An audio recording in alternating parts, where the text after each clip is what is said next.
Good evening, folks. Welcome to this edition of Curveball Convos with your boys at Carolina Curveball. First off, I want to say I hope everyone is safe from the ice storm, safe from the snowstorm this past weekend, wherever you are. Us, where we are in the Carolinas in North Carolina, we got hit pretty hard. I got hit pretty hard in the Mebane, Burlington area. Reed, I know you got some ice in Charlotte. Colby, you got some in Durham. Braxton, you got some in Raleigh. But we'll go around the horn here, guys. How's it going? Back week 2 of the preseason. Got a great show, and we got a great show for you today. If you're watching us live, if you're listening on Spotify, thank you for listening. Please like and follow on Spotify. It means so much. Thank you guys so much. Reed, how's it going, man? Doing good. Almost the weekend. Looks like we might be getting some more snow. So yeah, just trying to stay warm. Yeah, Colby, how's it going, man? You are the closest to me. So how was the weather at your place, and are we in for another one?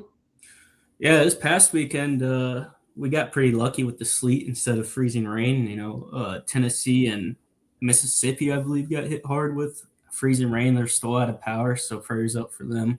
It's been rough, cold out there. Yeah, it looks like another storm on the way late tomorrow night and Saturday.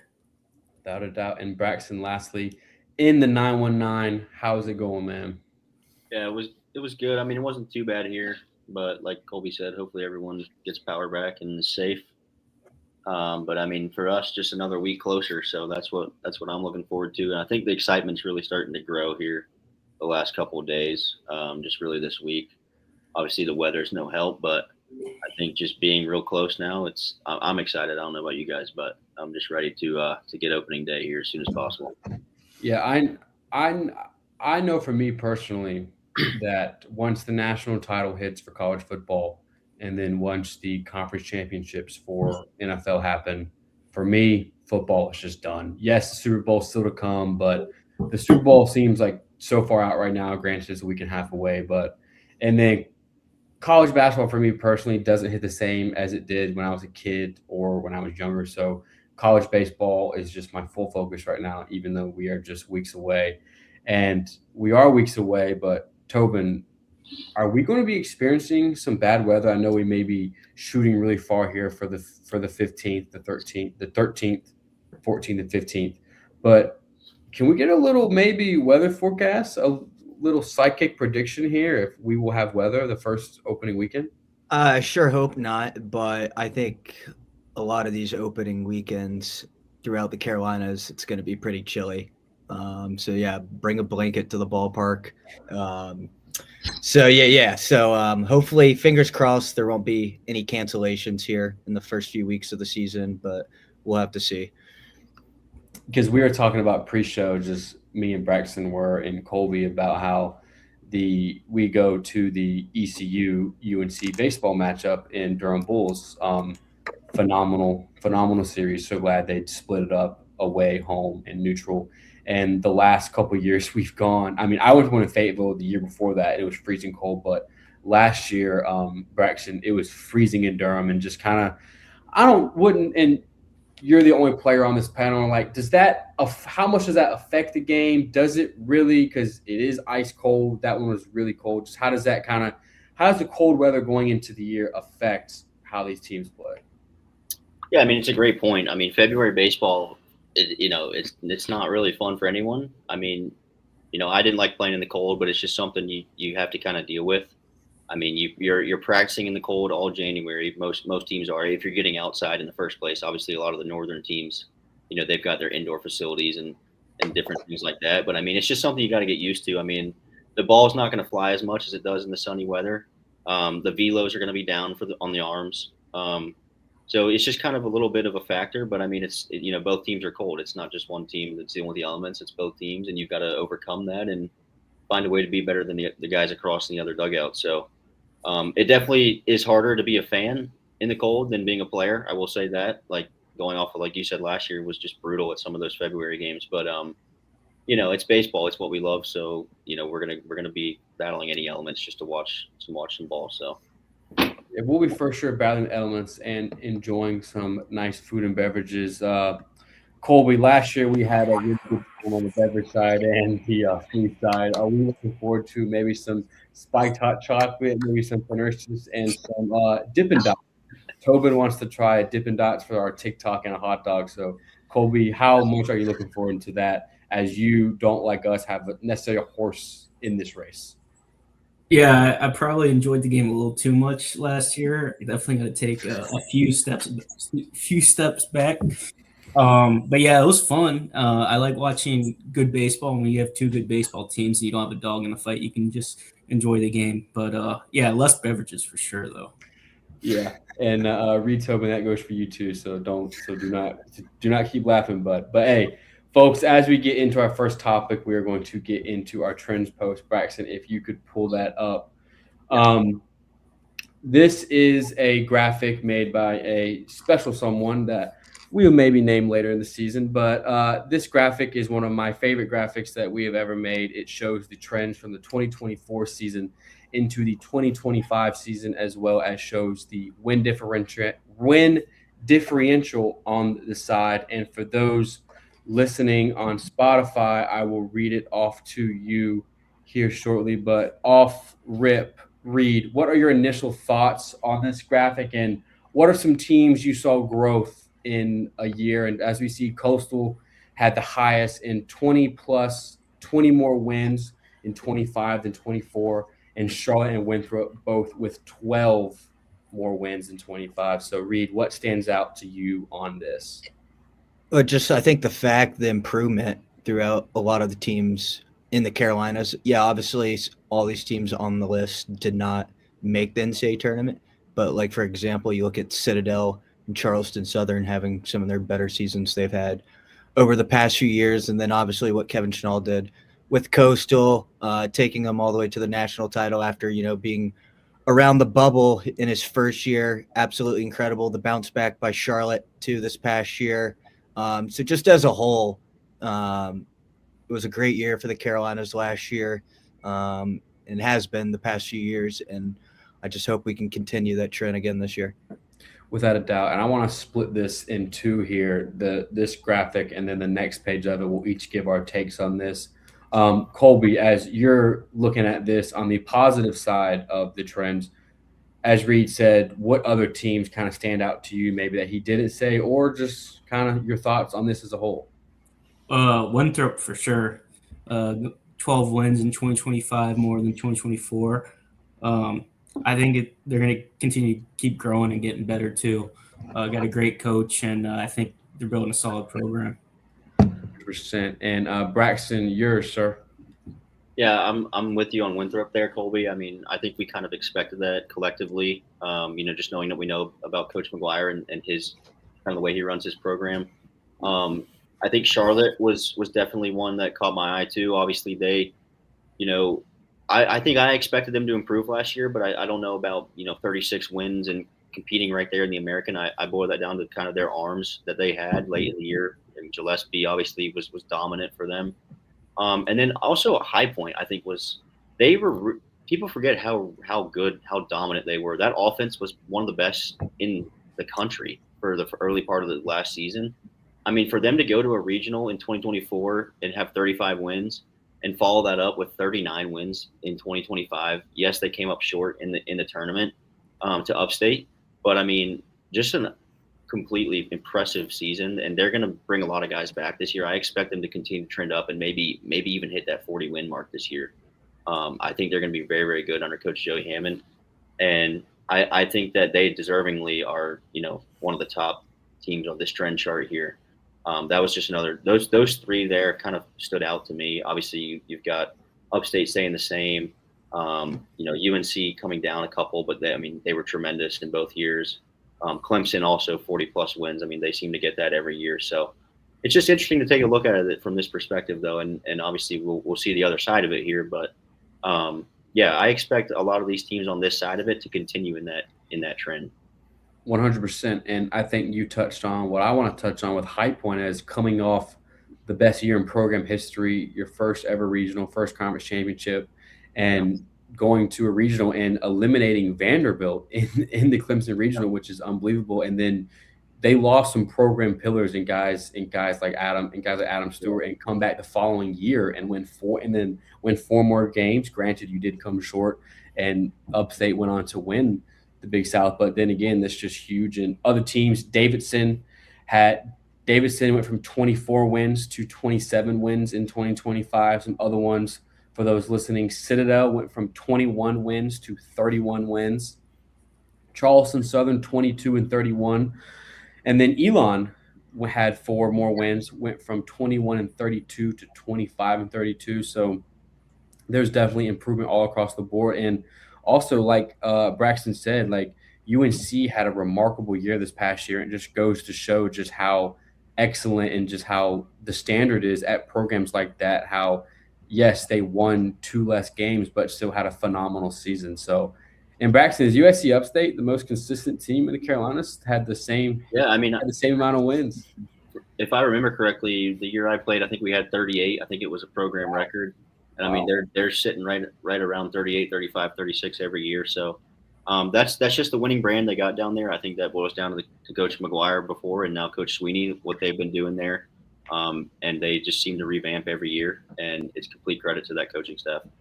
For sure. And Braxton, can we go one over to kind of go to opportunities for teams to grow, for teams to improve? There's a lot of red numbers on this graphic here. The red numbers means they had less wins in 2025 than did in 24. Reed, I will start it off with you. Who on this list kind of jumps out to you? What would you like to discuss? Well, obviously, I mean, you look at some of the big hitters on there, like South Carolina and ECU. I mean, I think obviously ECU was a rough start to the season last year. And then obviously we know how they ended the season, getting to the regional championship in Conway, winning the American tournament. I think it's going to be a huge bounce back year for them too. South Carolina, I don't know if it can get any lower than what it was last year. I mean, absolute disaster season last year. So, I mean, you would think they're bound to improve, but, terrible news comes out yesterday that McCoy's out for the season, was going to be their Friday night guy. So they're going to be scrambling to find the new guy in their rotation. And then hopefully maybe this is the year finally Campbell takes that jump in the CAA and finally is right up there at the top. They've struggled to adjust since moving over. So I look for them to hopefully have a bounce back year this year. And yeah, I don't know if y'all want to dive into some more of the teams too. Yeah, those are all fantastic points, Tobin. And I did want to touch on that with McCoy. Just an absolute brutal blow for South Carolina going into this year, pulmonary, and also just kind of what happened last year and just how that program was really kind of rotting from the inside. If you read that Big Spur article, it really was not good, not a healthy program there. So very curious to see what happens this year. That's a brutal blow right before the season. So curious to see how they respond. And Colby, what teams on this list stand out to you that have big chances for improvement? Yeah, I look at two. First being Campbell. Reed touched on him. It's been a tough transition the past couple of years, changing coaches, conferences. I think they'll bounce back. I don't think they're going to be under 500 in 2026 like they were last year. I think this is a team that will improve and take a step in the right direction as they build under new coach. And then also Wofford. I know they had a winning record still last year. They're tremendous in 2024. Kind of took a step back last year, and I think they'll be back to near 40 wins like they were in 2024.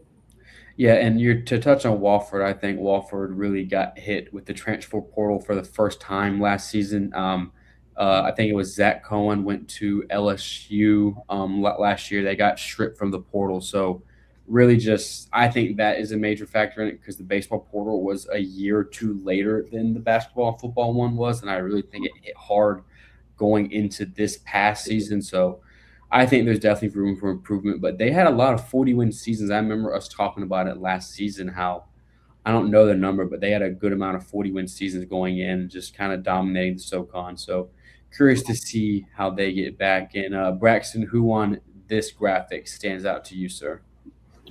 Yeah, I'll go through a couple. I think the bottom two, I think, are two both very good programs.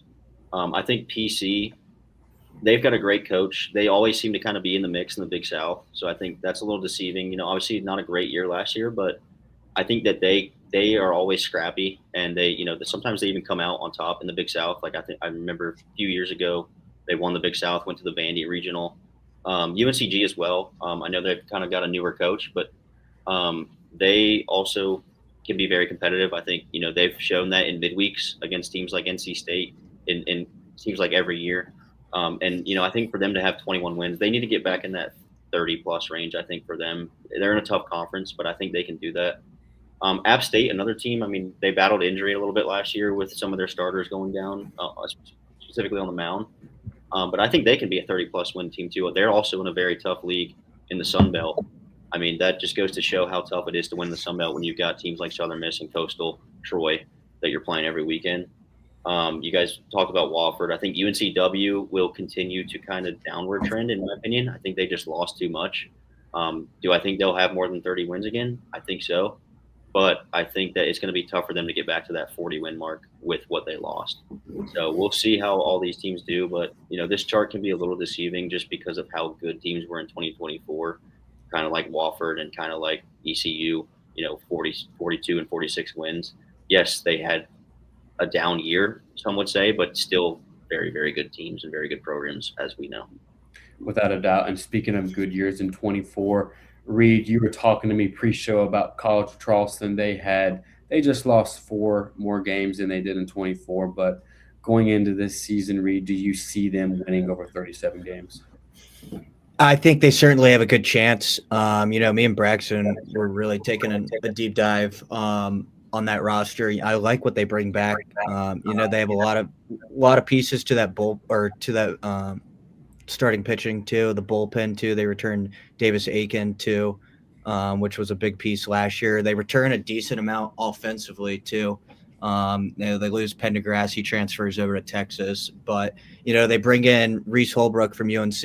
I mean, yeah, he didn't play that much at UNC, but you would think Charleston is probably a good school he could fit into. His dad's the coach. And then, they bring in some other good pieces. What was it from South Carolina too? What Braxton? Will Tippett. He started 2 years ago at South Carolina for them. Never was able to maintain a good average for South Carolina. Lost his position last year, but he comes down to College of Charleston. And he might fit really well into this team. So I think things are definitely trending up for the Cougs. Yeah, really. Go ahead, Braxton. No, I agree with that. We did look at that roster the other day, and I think if a couple of those transfers hit, they also had a nice Division II transfer that I think will play in the infield for them. But like Reed said, they lost a couple of key arms like Brink and Hunter and some of those guys we're familiar with. But they bring back their wins leader in Leon, who was a dog out of the pen for them. And that Coach Holbrook down there is going to have them ready and probably be in the 40 plus win range again. Yeah, I mean, they got a lot of guys, not a lot of guys that pitched a ton of innings, but enough last year. They bring back 3 to 4 guys that all went 30 to 40 innings last year. So, I mean, they'll be hoping that can make the jump this year. And to go one spot above them, Colby, I want to get your thoughts on NC State. They have 38 wins in 24, 35 and 25. Not really that much of a difference, just 3 games. But Colby, going into this year with that starting rotation on the weekend, are they shooting for over 38 wins like they did in 24? Yeah, I'd say so. I think they have a pretty weak non-conference. Obviously, they have some midweek games against ECU, Coastal, and some other programs around the Carolinas. But other than that, it was kind of a soft non-conference schedule, which kind of puts them behind the 8 ball when it comes to hosting, but that's down the line. They were good in 2024. Obviously, Omaha team won at Georgia in the Super. Last year, they peaked a little bit too early. They played their best ball in early, mid-April, where they looked like a team that could win the ACC, and they had a chance in the regular season going into the last weekend to drop 2 out of 3 to Boston College, I believe. They just peaked too early, and then lost some guys in the portal with Sosa, but also returned a lot and also added Bargo from Tennessee. And then with the rotation of Marone, Heath Andrews, and Duden, that's one of the best rotations in the Carolinas, if not ACC and the country. So I think they have enough firepower in the lineup. They hit every year basically, and when you have a rotation like that and some back end bullpen arms like Anderson Nance, I think the ceiling's really high for them this year. Yeah, I'm really looking forward to seeing what they do in the ACC. The ACC odds came out today, or the odds in the preseason poll came out today. And if I'm not mistaken, they were number 6, correct, in the ACC preseason poll, or The coaches one, Yeah, 6 or 7. Can't yeah. remember. Yeah, I think it boils down. Can Duden get more back to himself like how he was 2 years ago? I He agree. kind of But he's struggled. also a starter role though, so like he also has to Yeah. find himself. Yeah, I mean, he kind of struggled right there at the beginning of the season last year. I mean, he recovered decent kind of towards the end of the season, but I mean, I think State, obviously, you know what you're getting with Anderson, Nance, and Marone. If he can really make that jump now being in the starter role, probably the Saturday guy, I think it could be a really special year in Raleigh. Yeah, Duden really only had 2 pitches his first 2 years. He had a slider and a fastball.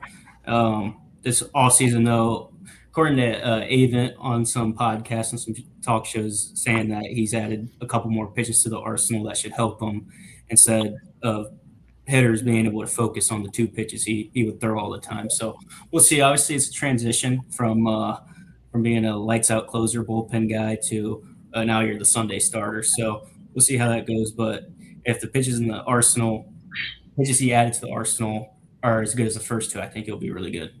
Yeah.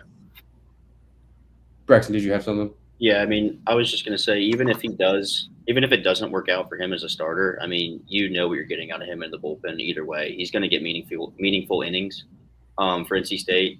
And, I agree with that point as to, like, if they can find him, if he can take this starter role and kind of run with it, I think they're going to be very tough to beat in any ACC series with that rotation. But the only other thing I'll say about this is that, yes, we learned about the trends, but we also learned that myself and Kaysen just cannot do math at all.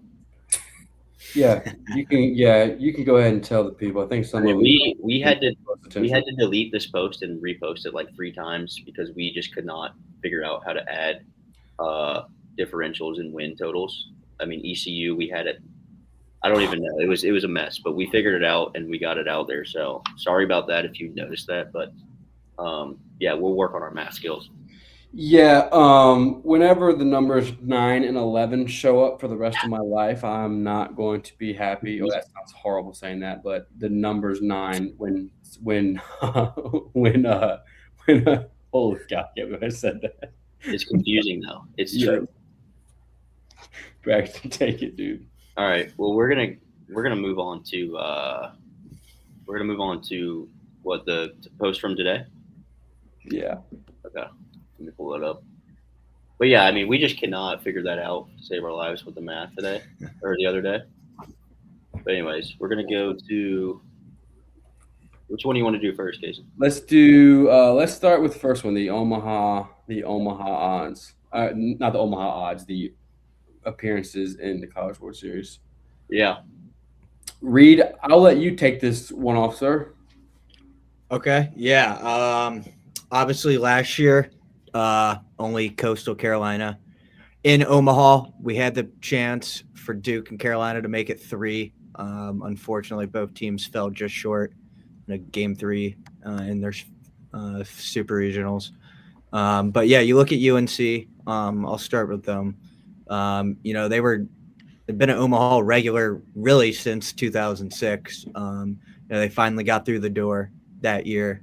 It had been years. And I think they went 06 through 09, and then 2011, 2013, and then so on and everything like that. But then you look at Clemson, right there at 12, but they haven't been in over 20 years. We keep saying, is this the year? We thought potentially last year, fell short. I think it's just getting over the hump. They've just struggled to get over the hump in the regional. Losing a lot of home regional games. Obviously, they came up short in the super regional 2 years ago, too, against a really good Florida team. But yeah, no, I mean, it's really cool to see. So, I just hopefully we can get 2 to 3 teams in Omaha this year. 100%. And the only person on this panel who has been to Omaha, Cole, we just talk about how special that is and just how meaningful it is for a program, and also like kind of go into like the atmosphere and Omaha as a destination. Yeah, I love Omaha. I've gone twice now. I went in 2021 and 24 when state made it, and it's awesome. I mean, the stadium's incredible. Downtown area is incredible. It's tough getting there, expensive, and flights into Omaha are really expensive. It's best seat you fly into Kansas City or Des Moines, Iowa, and then get a rental car and drive there. But Omaha is awesome, and atmosphere just around the stadium in downtown, it's incredible. It definitely should be a bucket list item for any college baseball fan to go to. For sure. And Colby, you were there in 21. Just kind of real quick, just talk about NC State on that crazy run, having to have what 13 eligible players versus Vanderbilt. Yeah, it was crazy. I mean, people forget even before they went and won super regional at number one Arkansas after losing the first game like 19-2, and they won the last two games to get to Omaha. Yeah, that was a special team. Had a lot of great players on there, and yeah, it was tough. You know, they started 2-0, and then team got it was just whole thing was confusing where team gets COVID, they're not eligible. They had to get tested. Meanwhile, the fans, it was sold out. No one was getting tested as a fan, but yet the players were getting tested and eligible. So it was terrible how that team went out, even though they didn't even lose, but they went out. And then 2024 was back to normal, and saw Carolina there too. That was cool having two Carolina teams at the same time. Pretty neat.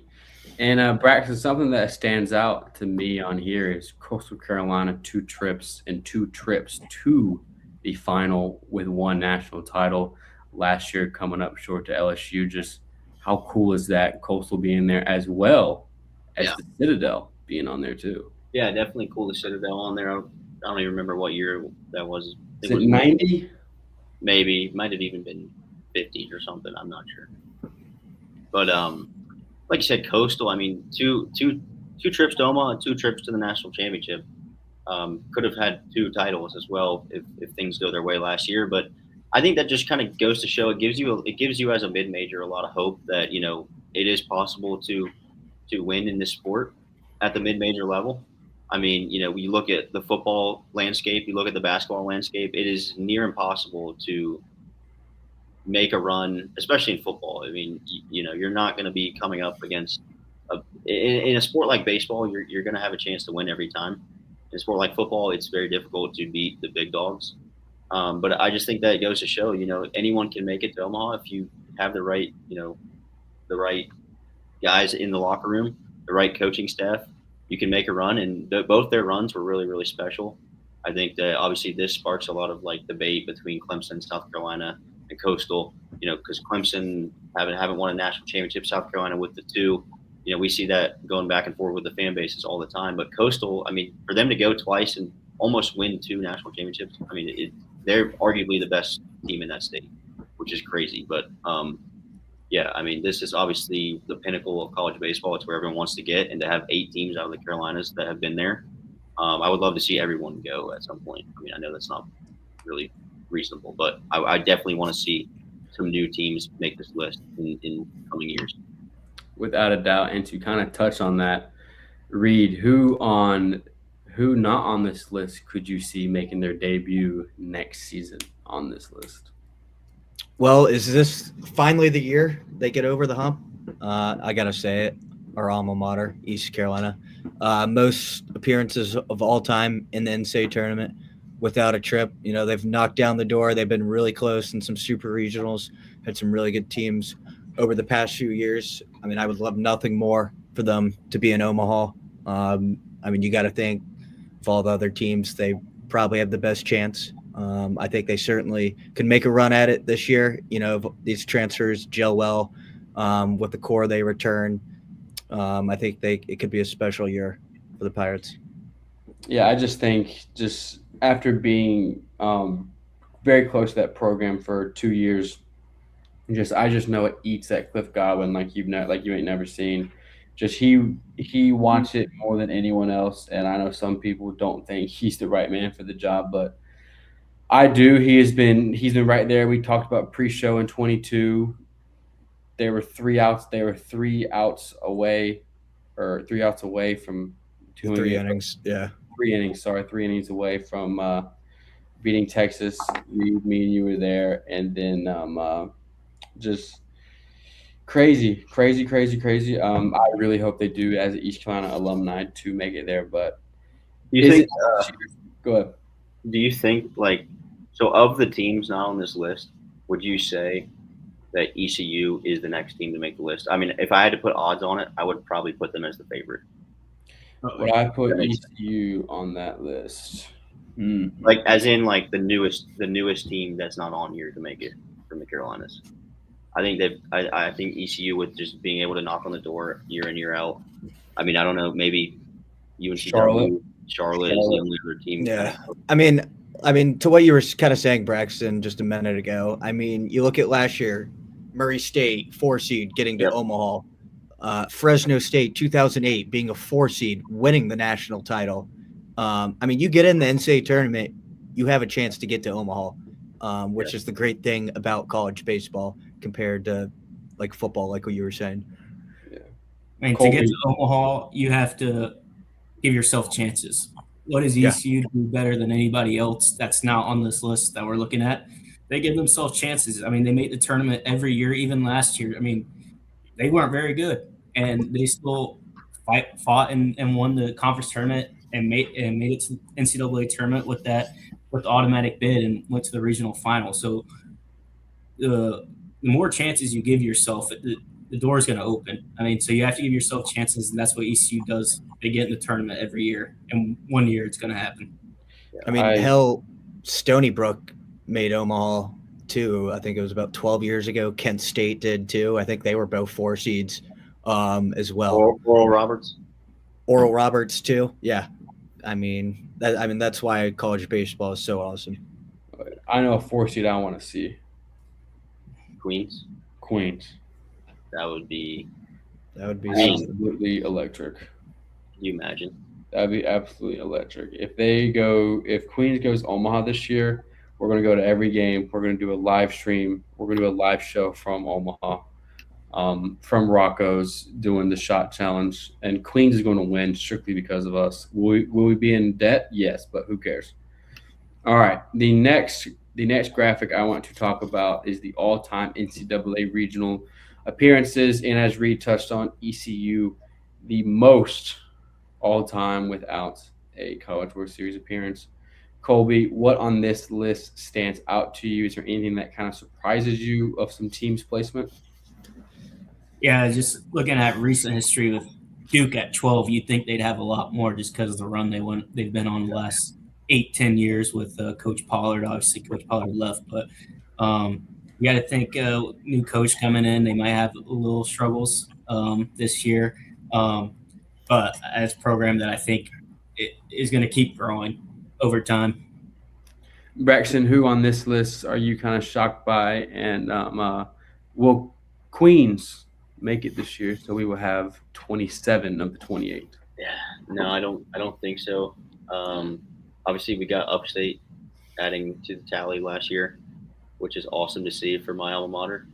I think Winthrop is closer and closer. I think Charlotte is closer and closer to getting back.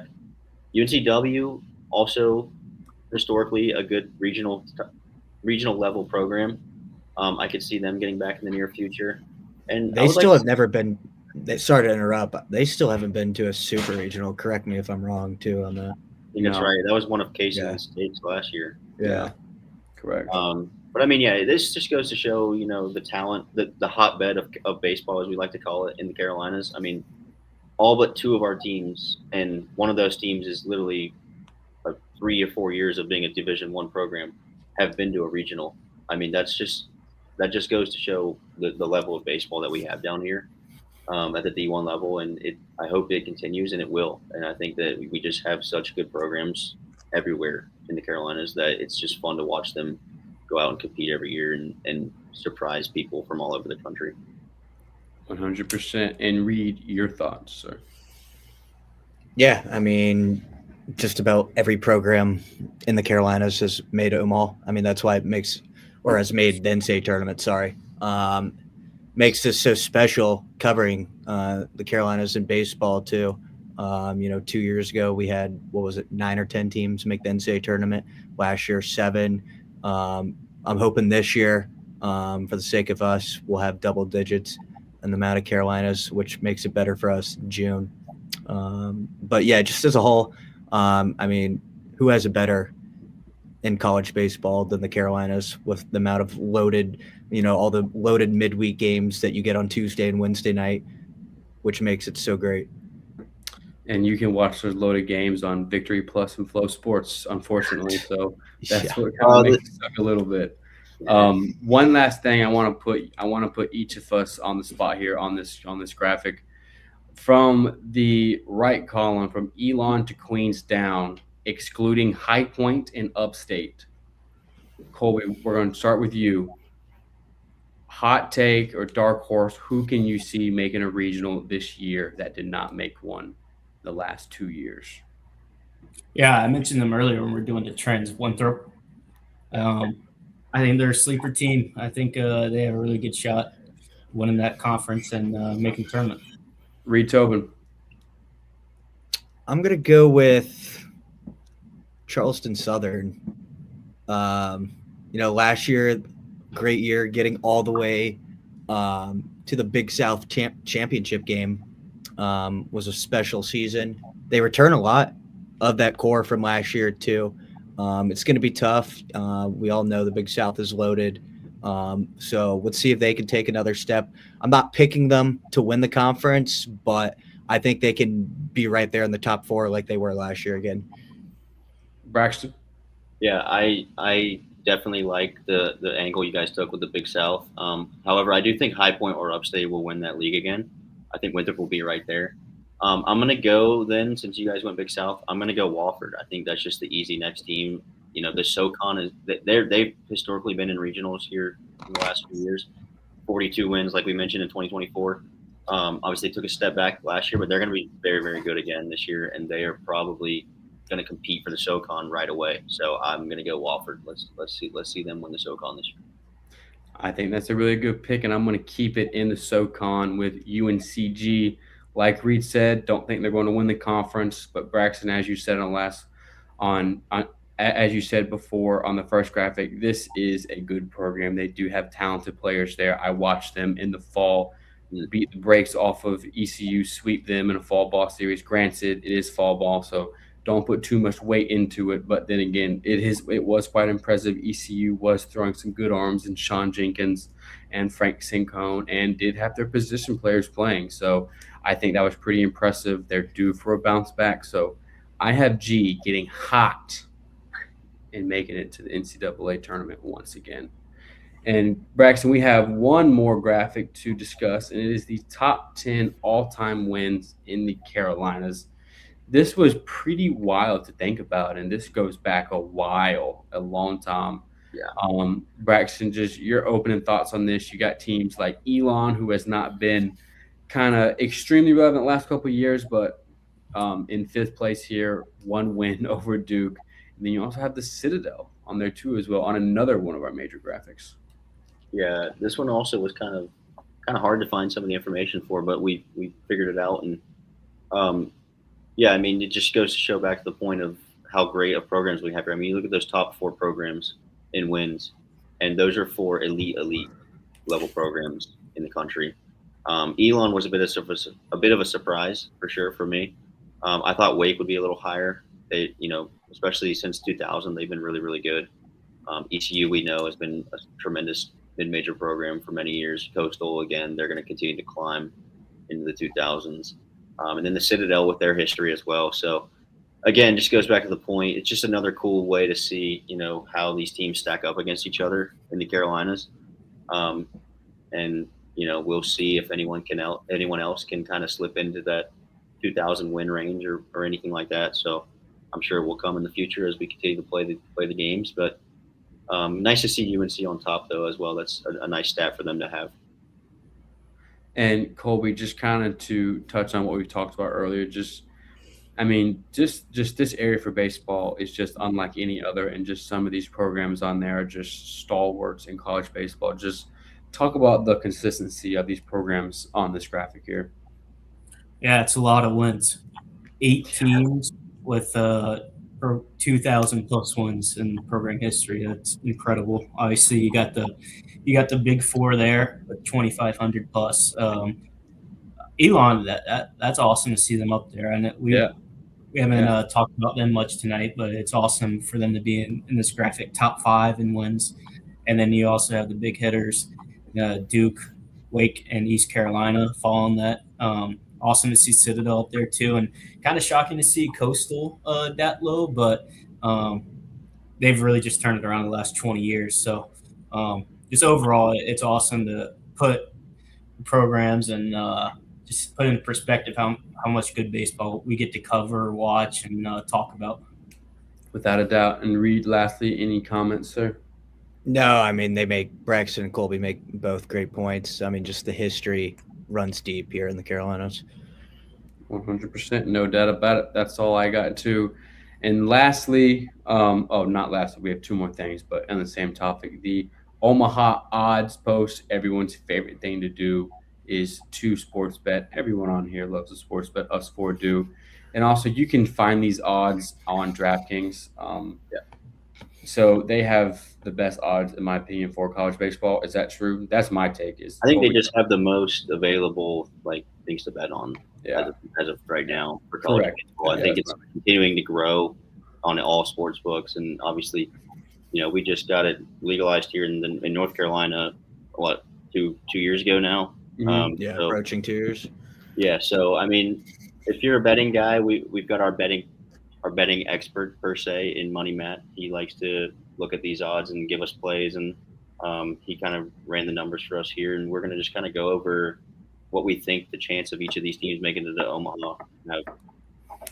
Yeah, and Colby, if I were to give you $100 tomorrow morning and say place a bet with the best value, the best odds, not necessarily the highest chance, but the best value, where would you place that $100, sir? Might be a little biased, but we talked about them earlier. State with the rotation and the offensive firepower at plus 500.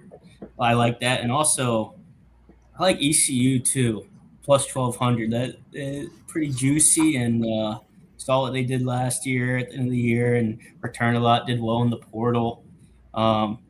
Just seems pretty high odds. I'd have it closer to Wake more so than South Carolina, but yeah, that's just me. Reed Tobin, if I gave you $100, where would you put it, sir? I like what Colby's saying. I think State has the best value there at plus 500. I mean, the points he's made all night on what they return, what they add. I think another run to Omaha is definitely feasible. And then obviously you got to love the chance, the odds for ECU. I mean, it is this year the year they finally get over the hump. I'm big on Wake Forest too this year. I think they'll be right back in the hosting picture again this year. Obviously they got Cade Lewis. Blake Morningstar can really make a big jump and be that dominant ace. I think Wake could find their way back to Omaha. 100%. And I think our friend KJ Keats agrees with you. Shout out KJ Keats. KJ will probably throw a couple $100 on some of these teams, so we'll definitely ask him and see what he thinks. But for those listening on Spotify, I would like to read them off. North Carolina leads at plus 275. Coastal Carolina right behind them at plus 380.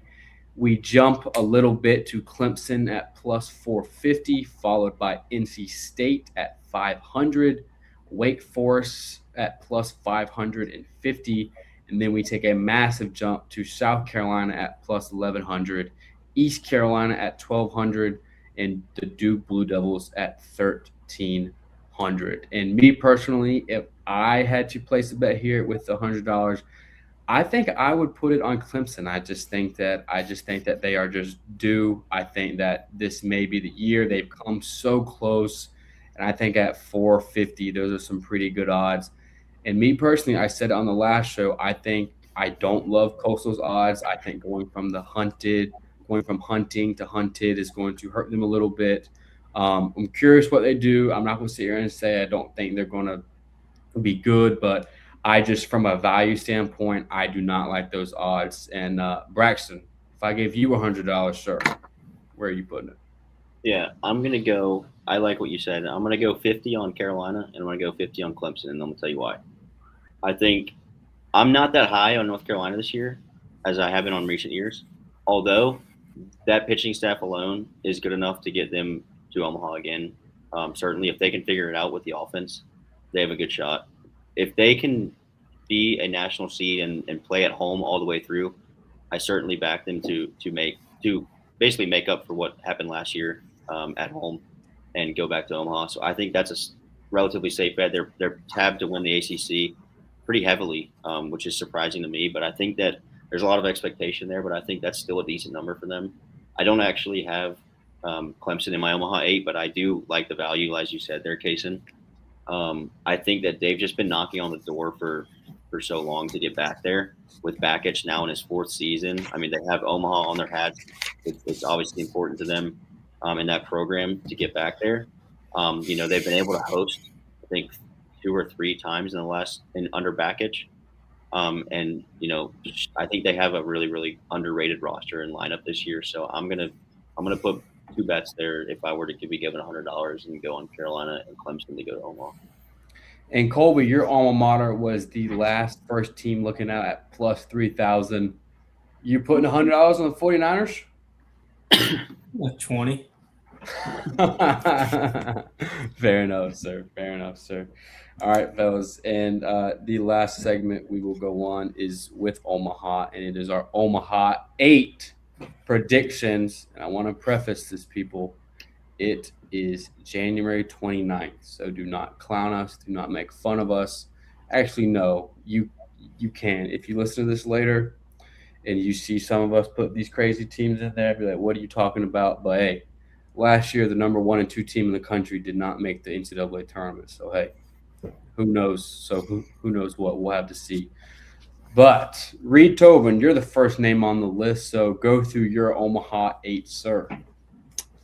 Yeah. All right. Well, I'll start it. I've got UCLA, preseason number 1. They returned the best player in the country. And I think their roster is just loaded. So I like for them to get back to Omaha this year. I'll do my SEC teams. I've got LSU returning. I mean, they're going to be there whether you like it or not. They've won 2 out of the last 3 national titles. Jay Johnson, he brings in a huge portal class. And you returned Case and Evans too, who had an electric freshman season. And then you had Cooper Moore from Kansas too, who was their ace last year too. So, they're going to be right there. I've got Arkansas too. Will Dave Van Horn. Is this the year they can finally break the Omaha curse where they just have some catastrophic choke and seemingly every time they get in there? But yeah, then going on with the list, I've got UNC getting back to Omaha, dependent on what the transfers do. If the transfers they have coming into the lineup can click, like I think they will. The pitching is going to be there, one of the best staffs in the country. And then to mix with Gavin Gallagher returning for his junior year, I think the Heels can get back to Omaha.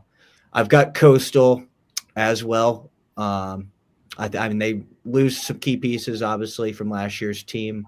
But, I love the makeup of the team. I like what they did in the transfer portal. You had Jordan Taylor from Stetson. I think he'll fit well, returning Barthel.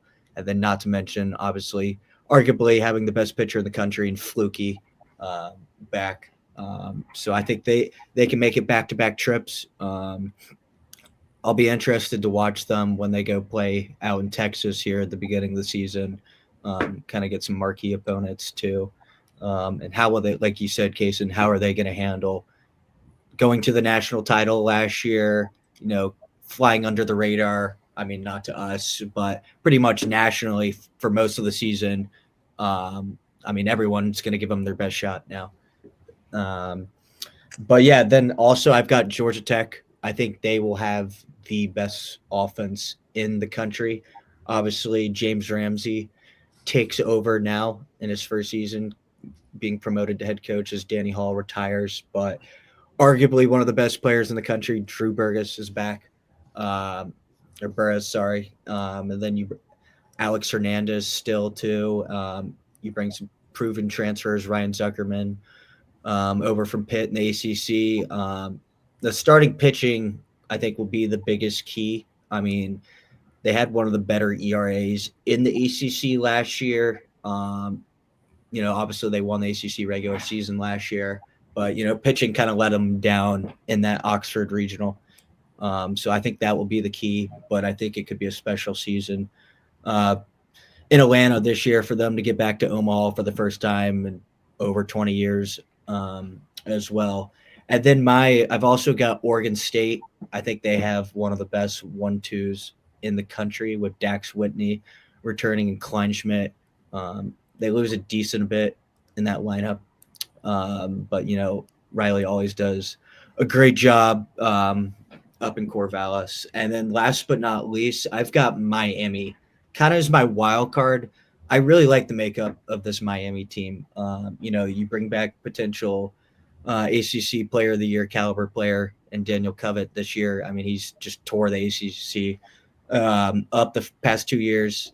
And then you bring in Alex Sosa too, from State, proven hitter in the ACC. Sheehan from Upstate, who had a big year last year too, and they returned some other key bats. Pitching obviously will be my biggest key worry about them. They lose most of that starting rotation, but they bring what's his name, Bilkin over from Richmond. He had great stuff last year. You have to add him to the bullpen. So I mean, if the starting pitching and bullpen can click for Miami, I think they can be back in Omaha as well. But yeah, that is my Omaha 8. Comment what y'all think. Reed, run through your 8 really. Just run through your 8 one more time, just like reading the schools. Okay, UCLA, LSU, Arkansas, Coastal, UNC, Georgia Tech, Miami, and Oregon State. Okay, very nice. So you had fantastic points there, and I will now shift it to Braxton. Your Omaha 8, sir. Don't know if you'll have as excellent analysis as Reed Tobin in depth, but we'll see. Yeah, that's why he's our analyst, man. He is. I'll be He's quick. an analyst. I'll be quick with mine and kind of short, but I'll give some reasons. So the way I kind of went about this is just kind of, can I see this team? Do I associate them with Omaha? Can I see them in Omaha? Obviously, there's surprises every year, but we're going to go with LSU to get back. I mean, 2 out of the last 3 years, national champions. They run the sport right now a little bit. So we're going to say they get back. We're going to go Arkansas, the Omahogs, as they like to call them. I think that's a great lineup, great fan base. I can see them hosting all the way through, getting back to Omaha. I've got North Carolina. I think, like I said, I'm not as high on them this year as recent years, but I think they have enough talent and great coach, great fan base to get back once again this year. I went Mississippi State out of the SEC. I think that they've got a really, really loaded roster. New coach coming in from Virginia, and I think that's a great coach. That's a great hire. This is a team that loves this sport as well. It's kind of their biggest sport on that campus. I think that they can make some noise in the SEC and make it to Omaha this year. I'm going to go Florida State, Link Jarrett. This team is loaded again. That lineup is insane this year. I think that Link Jarrett will get that team back to Omaha in the near future. Miles Bailey is an absolute terror in that lineup. Georgia Tech, I'm also buying into Georgia Tech. I think that their lineup is absolutely loaded, like Reed said. Kind of not really on the basis of like associating them with Omaha, like you said, Reed. They haven't been in 20+ years or so. But I'm going to go with them to get there this year. And then I'm going to go Louisville as well. That outfield is incredible with Zion Rose and the likes. I think if they can pitch it really well this year, they're going to find a really good chance to get back to Omaha. And then I'm going to go TCU, the Horned Frogs. I just kind of think that it just feels right. TCU and Omaha, playing in Omaha almost every other year, it kind of feels like. So that's my only non-ACC or SEC team, actually. So It is what it is. So I went LSU, Arkansas, North Carolina, Mississippi State, Florida State, Georgia Tech, Louisville, TCU. And Colby, I'm going to swing it over to the wing to you, sir. Yeah, I'll be very quick with mine. I got LSU. Already talked about Arkansas, UCLA. I got Carolina. I think they'll return, make it 2 out of the last 3 years. I got Mississippi State. Braxton touched on them. Obviously, Brian O'Connor, Virginia coach, went to Mississippi State his first year. They invested a lot of money into that program, into the roster and transfer portal. I think they're going to be really good. Georgia Tech, that lineup rakes. And then I have State. We talked about them a lot tonight. And my wild card was Virginia. Obviously, just touched on Brian O'Connor leaving Virginia for Mississippi State. Coach Pollard leaving Duke for Virginia. And he's taking a lot of players from that Duke team that was 1 win away from Omaha. So you got AJ Gracia. What's Johnson's name? Kyle Johnson. Sorry, Lincoln. Bringing a lot of talent, coaching staff, and a school that wins, Virginia, who's used to Omaha. So that was my wild card.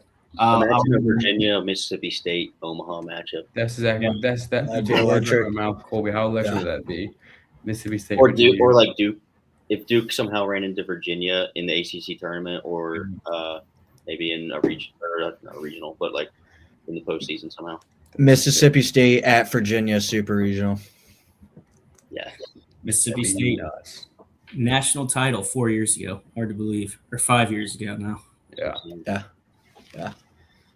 All right, and last but certainly least, Cason's Omaha 8, LSU, North Carolina, Tennessee, Florida State, Kentucky, the Omahawks and Arkansas, Virginia, and my wild card, West Virginia, not ranked in the preseason top 25, but the guys at D1 say they were the first team looking out, back-to-back super regional appearances, just huge, I think it's a big step for that program if they make it to Omaha. Just really looking forward to seeing what they do this season for sure. Does anyone have any other thoughts on the Omaha 8?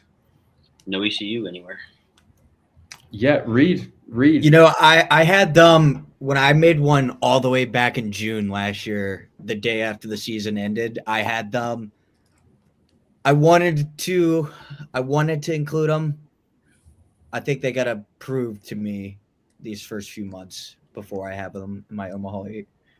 It's fair. I do not have them in my Omaha 8. I'm really just kind of, I have to see it to believe it. Reed thinks they'll be a host. I said I don't think they will be a host. I think they'll be one of the highest twos, if not a middle of the pack two. I just really have to see what they are soon. And Reed, we're going to find out pretty quick with series versus Carolina and Coastal Carolina. Absolutely. Yeah. And we have a comment in the chat from Morcell Access. Does anyone know who that guy is? Shout out Casey Morcell. Which one of y'all? Huh? ACC champion. Shout out. Which one of y'all played baseball? Braxton, you were the only one to play baseball. Reed was a Cary Rec All-American, though, so I think that has to count for something. So, and also Colby.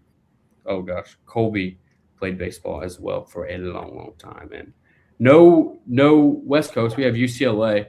I did think about putting Oregon in mine too. I definitely think that me and Kaysen had no West Coast. I had Oregon. I had Oregon State as well in mine, and UCLA. Yeah. Correct. I apologize. Yes. But yeah, guys, do you have anything else that you want to touch on or thoughts going in, as we are just not many days away? Yeah, I mean, I definitely like our Omaha 8s. I think they're going to be so wrong, but we're gonna have them. We'll keep track. I think, like Reed said, we'll probably have a completely new 8 by the time April rolls around and we start doing our field of 64 projections that we like to do. And That's just the beauty of it, though. You never know what you're going to get out of the college baseball season, like we've touched on many, many times now. 1-2 last year, not even making the tournament. I think if there was a team that's on fraud watch right away, or a couple of teams, I think it's Tennessee. I think they might take a step back. And I think I could, for some reason, I know they're in my Omaha 8, but I could see Georgia Tech just absolutely stinking it up. Colby, do you have any teams on fraud watch, sir? But I do believe that they are very, very good lineup-wise on paper, but something about that program is just like a little stinky. Fraud watch. They're not. I don't know. I kind of lean Georgia Tech too. I don't know. I have my Omaha 8 as well, but that's who I probably lean. Our Omaha 8s are going to be wrong. Just the way it is. Tobin, do you have anyone on fraud watch, sir? Are we going on my Omaha 8 or just like as a whole in the country? No. Whichever you would like to go, sir. I mean, obviously, I could see the Miami one going wrong for me. But, as a whole, potentially Florida, preseason top 15, with all the drama with Sullivan, leaving during the offseason for an extended amount.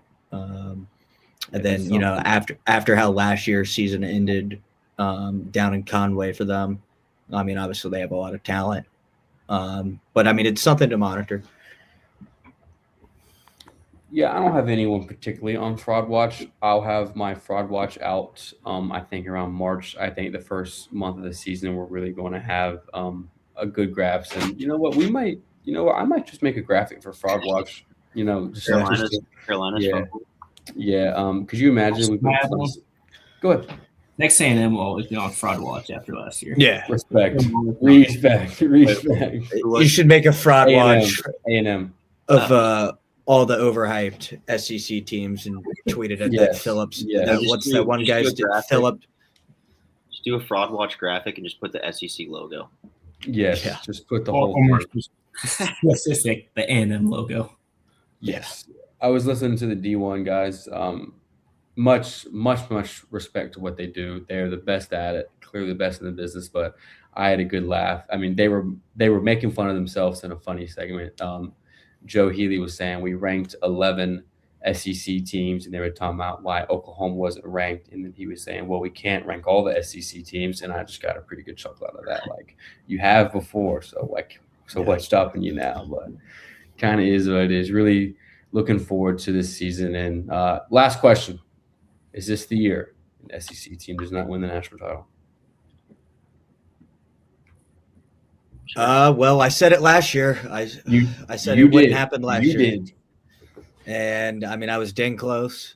Correct.